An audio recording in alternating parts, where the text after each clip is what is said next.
मेरे साथ जुड़ गए प्रोफेसर अरविंद सिंह तेजावत जी, मैं उनका इस्तकबाल करता हूँ, खैर मकदम करता हूँ।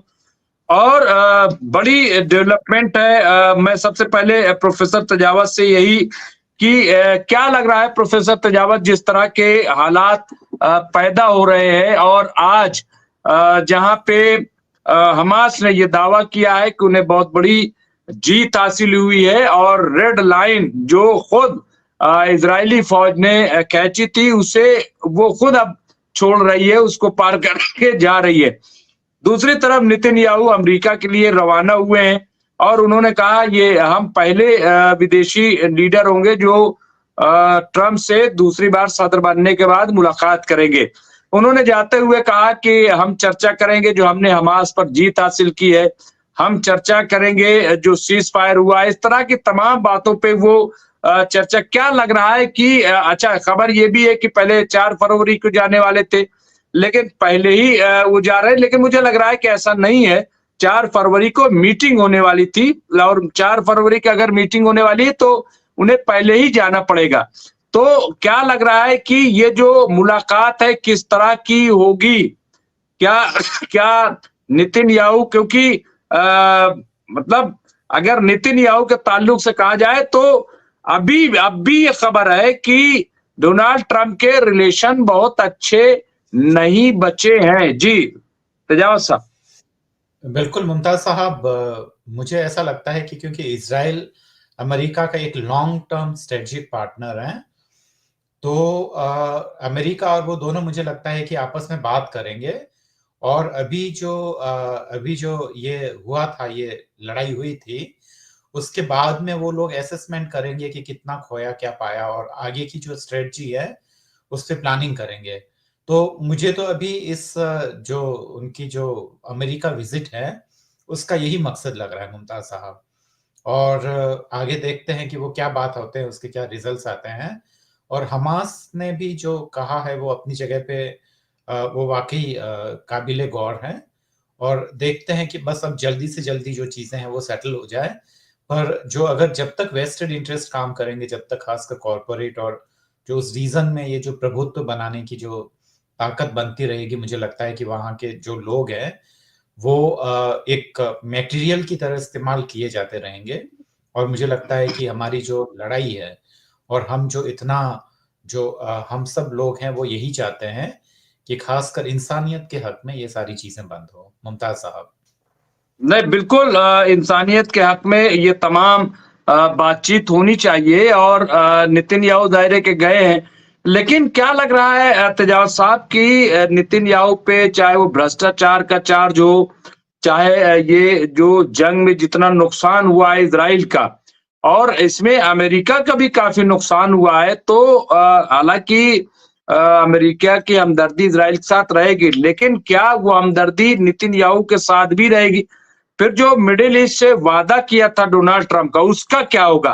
क्योंकि जो स्विंग स्टेट में कामयाबी हासिल हुई है डोनाल्ड ट्रंप को, तो वो उसकी वजह जो है वो सिर्फ और सिर्फ मुस्लिम वोट बैंक थे, और मुस्लिम वोट बैंक इनको इसलिए मिले क्योंकि इन्होंने कहा था कि हम मिडिल ईस्ट में जंग बढ़ने नहीं देंगे और हम गजा में सीज फायर कराएंगे। तो सीज फायर तो करा दिया, लेकिन क्या सीज फायर महज जो है कैप्टिव छुड़वाने के लिए कि ये कंटिन्यू करेगा? तो क्या इस पर खासतौर से बातचीत हो सकती है? कंटिन्यू करेगा या नहीं करेगा इसकी बात है। मुझे लगता है कि जैसे कि बीच में बहुत सारी जो समझौते की जो शर्तें थी वो इसराइल ने तोड़ी है सीज फायर होने के बावजूद।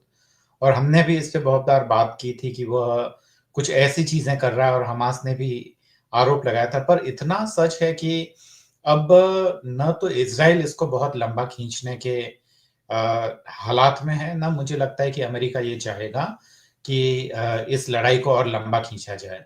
तो सीज फायर तो बना रहेगा, पर ये कोई परमानेंट सॉल्यूशन नहीं है, ये टेम्परेरी है। और मुझे लगता है कि इसके बाद भी अगर कोई इसराइल अगर ये फिलिस्तीनियों पे हमला नहीं करेगा या उधर गाजा पट्टी पे बम्बार्डमेंट नहीं करेगा, इसकी कोई गारंटी नहीं है। हो सकता है कि इस प्रक्रिया में 10 साल लग जाए, 15 साल लग जाए, वो एक अलग मसला है। बाकी हिस्ट्री तो यही बताती है कि ये लड़ाई बार बार होती रहेगी जब तक कि इसका कोई ना कोई हल नहीं ढूंढा जाता, जब तक कि इसका कोई परफेक्ट सॉल्यूशन नहीं होता मुमताज साहब, मुझे नहीं लगता कि चीजें दुरुस्त हो गई। मुमताज साहब। बिल्कुल, बिल्कुल, ये आप सही कह रहे हैं। और मुझे लग रहा है कि टू नेशन पे जब तक बात नहीं होगी और उसको अमली जामा नहीं पहनाया जाएगा, ये मुमकिन नहीं। लेकिन तजावत साहब, क्या इस पर भी बात होगी? जैसी खबरें आ रही थी कि जो गाजा के लोग हैं उन्हें जॉर्डन शिफ्ट कर दिया जाए, मिस्र शिफ्ट कर दिया जाए। अभी आप देखिए कि नूर साहब ने भी अपडेट दी और खबर चल रही है कि इसको लेकर के जो इजिप्ट है, मिस्र के बॉर्डर पर बहुत बड़े मुजाहरे हो रहे हैं और तमाम मुस्लिम ममालिक भी इस खबर से काफी नाराज है कि ये कैसे मुमकिन है कि आप जो है गजा के लोगों को कहते हैं कि आप साहब आधे चले जाएं उधर, आधे उधर, बाकी और इधर उधर चले जाएं सब। मतलब क्या मजाक है?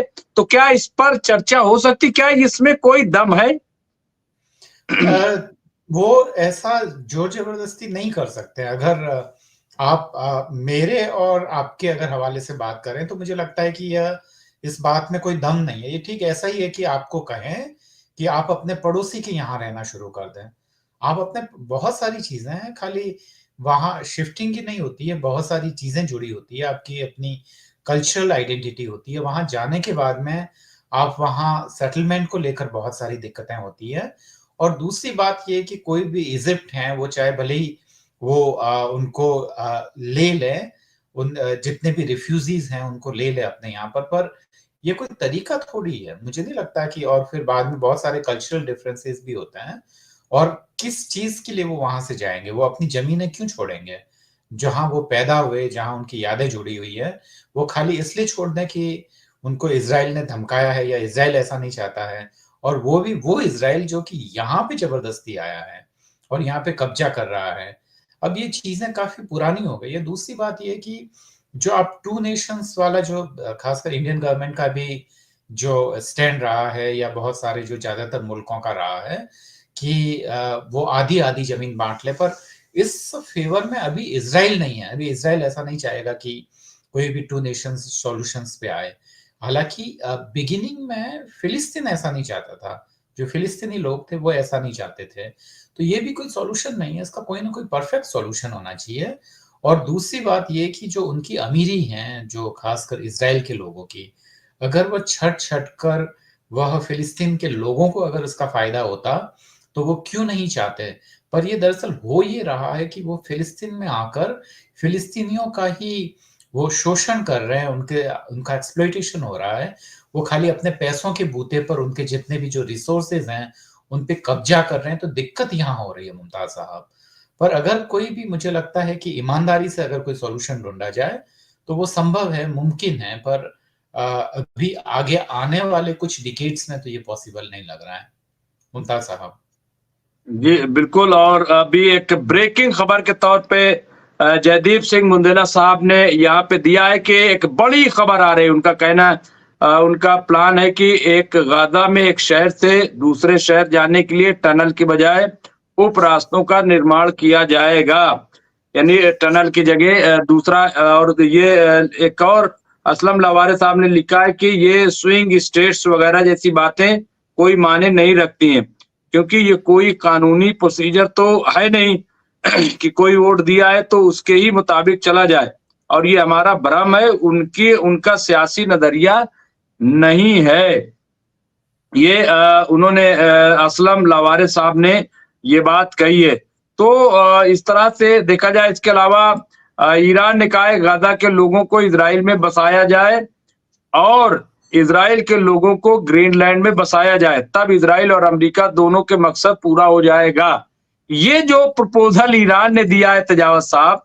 और मैं आपको बताऊं कि अभी जब ये पहली बार 4 दिन पहले 5 दिन पहले जब ये बात आई थी तो जो हमारे ग्रुप कैप्टन है उत्तम कुमार देवनाथ जी, आज वो सफर पे इसलिए नहीं आ पाए और फजील साहब भी सफर पे और आप भी सफर पे थे। लेकिन बहरहाल आपसे हमने गुजारिश की और आप हमसे जुड़े और मैंने शायद तारुफ नहीं कराया लोगों से।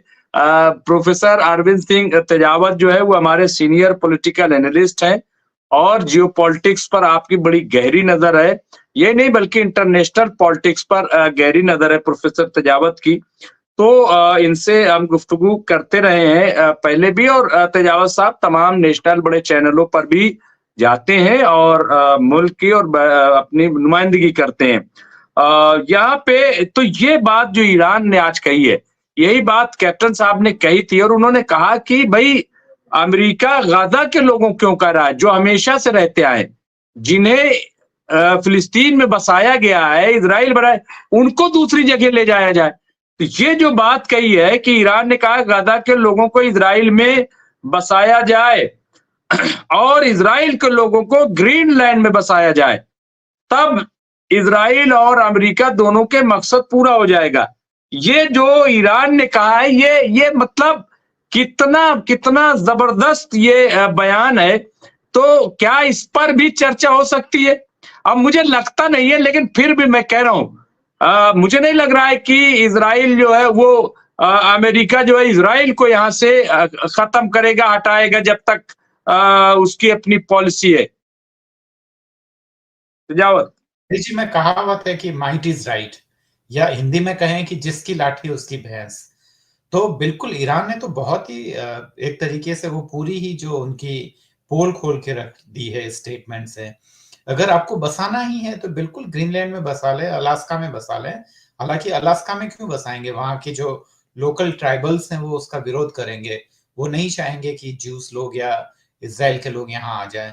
तो आप गाजा के लोगों को आप कैसे कह सकते हैं कि आप यहाँ से आप चले जाएं और कहीं और दूसरी जगह बस जाए? तो ये तो वाकई ईरान का, पर मुझे लगता है कि जो अंतर्राष्ट्रीय जो राजनीति है और जो समीकरण है वो हमेशा एक जैसे नहीं रहते हैं, और मुझे लगता है कि आगे आने वाले डिकेड्स में हो सकता है कि स्थितियां और ज्यादा बेहतर हो।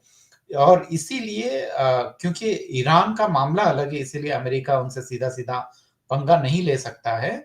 और यहाँ पर आप देखिए कि जो खासकर जो पूरा एक बन रहा है, और ब्रिक्स में भी मुझे लगता है कि ईरान को इनवाइट किया गया है कि आप आइए और हमारे साथ ज्वाइन करिए। कॉमन करेंसी को लेकर ट्रंप ने धमकी दी है, और पूरा ये खाली मामला फिलिस्तीन और इसराइलियों के बीच का नहीं है, अरब इसराइलियों के बीच का से ये पूरा एक तरीके से जो अंतर्राष्ट्रीय राजनीति है उससे ये सारी चीजें जुड़ रही है। और उसके ठीक बरक्स एक नया पावर सेंटर्स वहां पे क्रिएट हो रहा है, कुछ नई ताकतें आपस में मिलकर अमेरिका और यूरोप और ये जो इसराइल नाम की जो ताकतें हैं उनसे मुकाबला कर रही है। और उसी में आप देख रहे हैं कि जो चीन से अमेरिका में टैरिफ को लगाकर जो पहले उन्होंने धमकी दी थी, ट्रंप को वो वापस धमकी लेनी पड़ी है, जबकि मेक्सिको और कनाडा के ट्रैफिक को उन्होंने जो टैरिफ को लेकर उनका अभी कोई बहुत ज्यादा लचीला रुख नहीं है, पर चीन पे 10% का उन्होंने इम्पोज करने का कहा था, और वो भी उन्होंने वापस कहा है कि हम इसे लागू नहीं करेंगे। और अभी जो कॉमन करेंसी को लेकर उसने ब्रिक्स के सारे ही देशों को धमकी दी, तो चीजें बहुत तेजी से बदलेगी। ये जो अंतर्राष्ट्रीय राजनीति है इसका असर मुझे लगता है कि जो खासकर फिलिस्तीन और इसराइल के संबंधों पे भी पड़ेगा, और ईरान की मजबूती या कमजोरी कमजोरी भी मुझे लगता है कि इन सब चीजों से होगा। तो हो सकता है कि आगे आने वाले कुछ सालों में या कुछ डिकेड्स में जो इंटरनेशनल पॉलिटिक्स हैं वह बहुत तेजी से बदलेगी। मुमताज साहब।